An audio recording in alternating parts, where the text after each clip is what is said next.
13 సంవత్సరం municipal panchayat elections లో మంచి విజయాలతో ఏపీకి తర్వాత రాజుగా సిద్ధమవుతాడు. అతను యువరాజుగా ఉన్నప్పటి నుంచి దేవయాని అదేనండి హైదరాబాద్ మీద మనసు పడుతూ ఉంటాడు.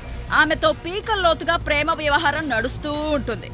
దేవయానికి తనలోని ప్రేమకి కానుకగా ఆంధ్ర సంపదనంతటినీ ఖర్చు పెట్టి డైమండ్ నెక్లెస్ అదేనండి మన నెక్లెస్ రోడ్డు పాపిడి పిల్ల అదేనండి మన సైబర్ టవర్ చేయిస్తాడు.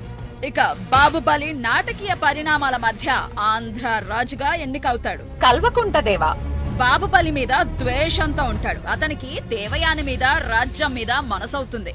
అవకాశం కోసం ఎదురు చూస్తూ తిరుగుబాటు చేస్తూ ఉంటాడు. తను ఉపన్యాసాల్లో దిట్ట, వాటితోనే ప్రజలను మభ్యపెడుతూ ఉంటాడు. దిగ్విజాల దేవ ఇతనే ముఖ్య విలన్.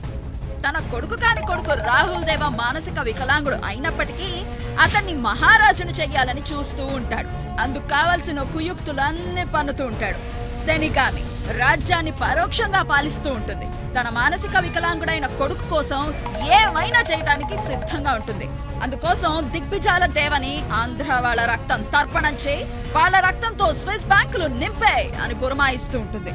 తన కొడుక్కి అండగా ఉంటాడని దేవయానిని రాజ్యంలో సగభాగాన్ని కల్వకుంటిదేవకి ఇచ్చి వేస్తుంది. రాజ్యాధికారం వచ్చిన తర్వాత కల్వకుంటిదేవ శనిగామితో ఉడతా ఉడతా ఉచ్ ప్రామిస్లన్నీ తుచ్ అని వెక్కిరించేసరికి పశ్చాత్తాపడుతుంది.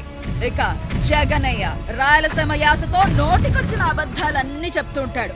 ఎదుటి వాళ్ళ బుక్కలు నిమురుతూనే వెన్నపోటు పొడుస్తూ ఉంటాడు. తన రాజ్యంలో డబ్బు పంపిణీ ముఠా తగాదాలను ప్రోత్సహిస్తూ ఉంటాడు. అతను కూడా దేవయాని మీద కన్నేస్తాడు. ముందు శనిగామితో మంచిగా ఉండి తనకు దేవయానిని అప్పగించమని అడుగుతాడు.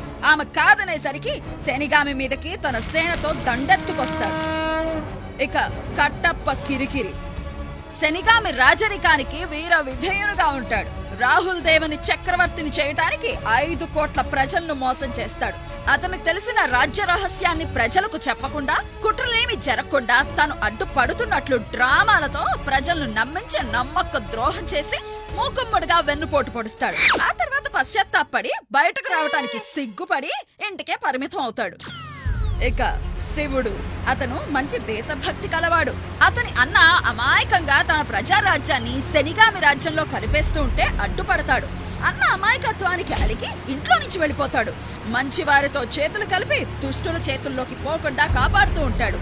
అప్పుడప్పుడు నేనెవర్నే అని మంత్రులు ఏం చేస్తున్నారని ప్రశ్నిస్తూ ఉంటాడు. ఇక అవంతిక అదేనండి మన అమరావతి నగరం దేవయానికి ధీటైన నగరంగా అభివృద్ధి కావాలని చూస్తూ ఉంటుంది.